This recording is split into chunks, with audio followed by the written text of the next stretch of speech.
cakupan perahu adalah saksi bisu kisah cinta sang pria dengan ibundanya.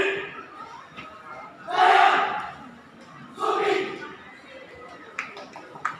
Pesona cakupan perahu, lambat laut angin nyapu kabut darimu.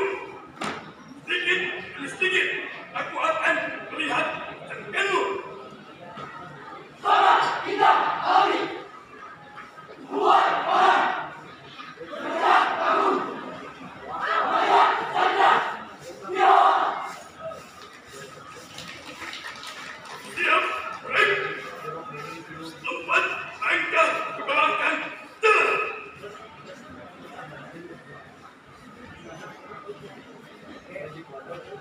Buka formasi. Siap. Mulai siang menjelang sore. Ketika kabut menyelimuti Jangan diri. dan pendapat melihat keindahanmu. Aku di sini mengunjungimu. Lambat laut angin nyapu kabut darimu. Sedikit demi sedikit aku akan melihat cantikanmu. Sangat bangun perahu. Untuk formasi. Mulai tadi dengannya dilakukan dengan kita para pengunjung.